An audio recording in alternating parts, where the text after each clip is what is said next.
pertama proyek Simpang Susun Semanggi akhirnya terpasang pada Sabtu dini hari. Dengan selesainya penyambungan ini sekaligus menandakan Simpang Susun Semanggi menjadi jembatan dengan bentang lengkung terpanjang di Indonesia. Proses penyambungan box girder terakhir ini dilakukan tepat pada pukul 00 waktu Indonesia Barat pada Sabtu dini hari. Penyambungan box girder atau beton memakan waktu sekitar 20 menit.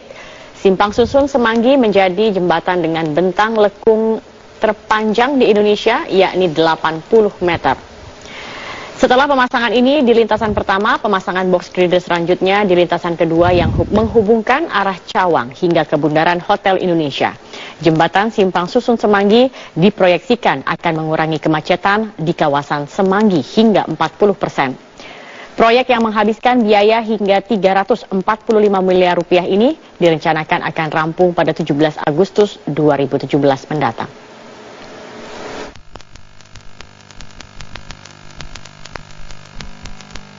Nah, dengan adanya penyediaan 2 rem ini, itu arus lalu lintas punya jalur masing-masing.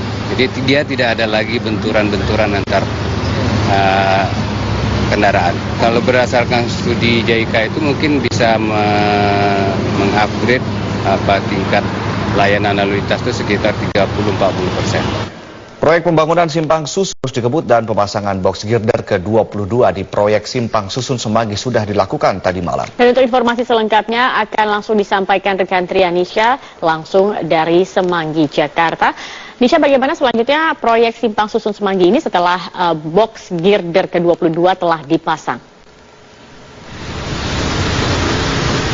Ya, Zakia, setelah box girder yang ke-22 di Simpang Susun Semanggi ini sudah terpasang, artinya overpass di Jalan Jenderal Gatot Subroto, ini yang overpass Gatot Subroto yang menghubungkan antara Grogol dan juga Senayan ini sudah tersambung dan sudah rampung begitu. Dan menurut keterangan dari Kepala Dinas Bina Marga DKI Jakarta Yusmala Faizal mengatakan bahwa setelah rampungnya rem 1 Simpang Susun Semanggi, maka 2 minggu kemudian akan dikerjakan untuk rem 2 Simpang Susun Semanggi. Ada 2 rem yang akan dibangun di Simpang Susun Semanggi ini. Di proyek pembangunannya ada 2 rem. Untuk rem yang pertama itu adalah nantinya ini kendaraan dari arah Grogol ke Blok M tidak perlu berbelok melewati Kolong Semanggi, tapi bisa langsung naik Simpang Susun yang mengarah ke Blok M. Dan panjang untuk rem 1 ini rencananya adalah sekitar 796 meter. Dan untuk rem yang kedua yang akan dibangun 2 minggu lagi ini adalah keuntungannya adalah nanti bagi kendaraan dari arah Cawang untuk menuju Tamrin tidak perlu lagi berbelok melewati Kolong karena bisa langsung naik ke arah rem 2 Simpang Susun yang ke arah Tamrin, sehingga nantinya tidak lagi terjadi pertemuan antara pengendara jalan dari Gatot Subroto dan juga dari Jalan Jenderal Sudirman di kolong jembatan yang selama ini menyebabkan kemacetan yang begitu padat. Dan karena itu juga pembangunan atau proyek pembangunan Simpang Susun Semanggi ini memang diharapkan dapat mengurangi kemacetan hingga 40%. Dan informasinya adalah bahwa si proyek pembangunan Simpang Susun Semanggi ini adalah dibangun dengan teknologi yang terkini begitu. Ada 3 dimensi karena memiliki rem on dari bawah, kemudian membentang dan melingkar, dan juga rem off. Ini juga disebutkan bahwa setiap box girdernya ini adalah memiliki hitungan yang khusus sehingga akan selalu tepat pada saat pemasangannya. Seperti yang tadi malam box girder yang ke-22 ini tentunya dengan hitungan yang begitu tepat, karena apabila hitungannya ini tidak tepat nantinya akan menyebabkan bisa ambruk begitu di masa yang akan datang. Namun karena dengan hitungan yang begitu tepat tadi malam sudah bisa terpasang hanya dalam waktu durasi 20 menit saja. Dan ini adalah jembatan lengkung terpanjang di Indonesia dan diharapkan juga atau akan menjadi ikon Jakarta yang kedua setelah Monumen Nasional atau Monas. Dan rencananya juga pada Mei 2017 proyek Simpang Susun Semanggi ini akan selesai dilakukan, kemudian pada Juli nanti akan dilakukan uji coba lalu lintas, dan untuk peresmiannya akan dilakukan tepat pada hari ulang tahun Republik Indonesia pada 17 Agustus 2017. Namun nanti juga kami masih terus menantikan dan berharap agar proyek pembangunan Simpang Susun Semanggi ini akan terus berjalan lancar. Demikian, kembali ke Anda di studio. Baik, Trianisha, terima kasih atas informasi Anda. aksi Long March. Aksi ini menandakan komitmen para sopir menjaga perdamaian antar profesi sopir transportasi umum. Informasi selengkapnya akan disampaikan Gadis Bianca langsung dari Tangerang, Banten. Gadis, bagaimana situasi jalannya aksi Long March sejauh ini, Gadis? Ya, ini baru saja selesai dilaksanakannya aksi Long March antara sopir ojek online yang tergabung dalam GoGrabber atau Gojek, Grab Bike dan juga Uber bersama dengan para sopir angkot Kota Tangerang ditemani oleh Polresta Tangerang dan juga dari Korem 532 KR. Tadi aksi dimulai dari markas Polres Tangerang, dimulai melalui Sungai Cisadane, lalu kemudian juga dilanjutkan ke Jalan Dan Mogot dan berakhir di Jalan Sudirman, tepatnya di belakang Mall Tangerang City, yang pada Rabu lalu ini adalah lokasi bentroknya antara para ojek online ini dengan juga para supir angkot.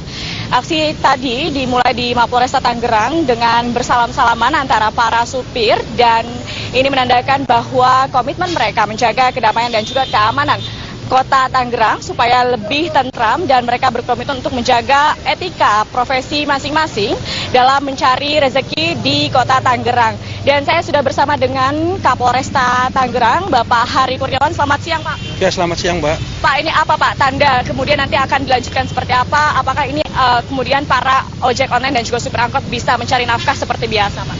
Ya, dilaporkan kepada pemirsa Metro TV, ini adalah tindak lanjut kesepakatan kami bersama baik dari ojek online maupun dari angkutan kota, bahwa disampaikan dari kemarin sebenarnya mereka sudah beroperasi, sebagian besar sudah.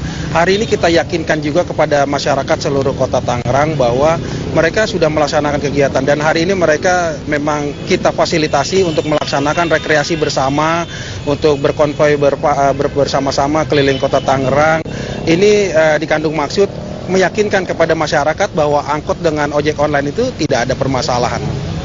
Kemudian nanti tindak lanjutnya untuk para dari pihak organda mungkin, lalu juga untuk hubungan baik terhadap perusahaan ojek online ini seperti apa, Pak? Iya, terkait masalah permasalahan yang ada di masing-masing organisasi ataupun perusahaannya, itu mereka sepakat semua. Permasalahan tersebut sudah difasilitasi oleh pemerintah kota. Sejauh mana pemerintah kota bisa mengambil kebijakan, akan diambil kebijakan oleh pemerintah kota. Tetapi apabila kebijakan itu harus diteruskan kepada pemerintah pusat, baik dari pihak organda maupun pihak dari ojek online sudah mensepakati mereka akan menunggu hasilnya dari pemerintah pusat. Himbauan sendiri untuk aksi-aksi yang di bawah di lapangan begitu, Pak. Kadang saya juga mengetahui bahwa ada beberapa ojek yang masih takut begitu untuk beroperasi.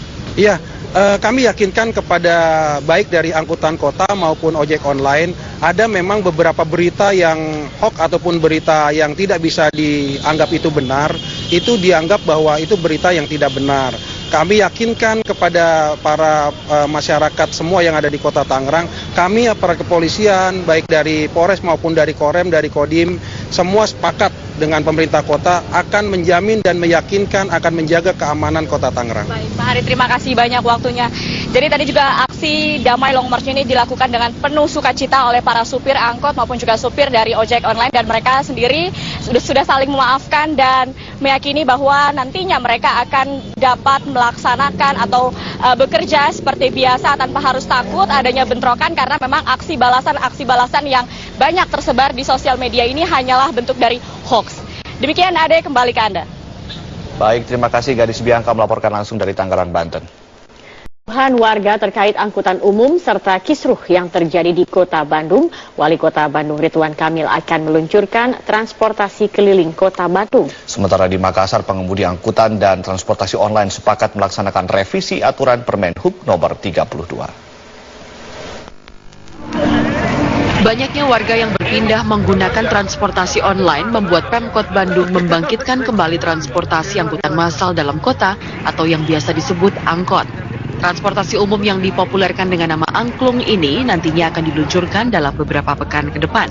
Dengan tarif Rp7.000 per orang, rencananya angkutan ini akan diuji coba dengan rute jalur Ciwastra Cijerah, Bandung, Jawa Barat. Kita ingin menyamankan semuanya, tapi sekarang kita proses dulu dengan tema seperti ini. Ada fasilitas buat sepeda di belakang juga istimewa. Di dalamnya ada wifi, ada cokan listrik, ada perpustakaan, dan ada lampu buat baca dan lain-lain. Nah, mudah-mudahan suatu hari feeder-feedernya transportasi semua naik kelas seperti angkot ini yang dinamai angklung ya, angkot angkutan kota Tuli Bandung.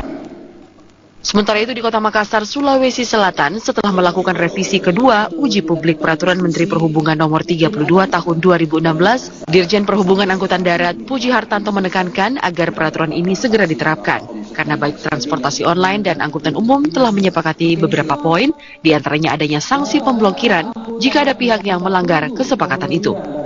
Tim Liputan, Metro TV. Untuk bisa mendapatkan penyambungan box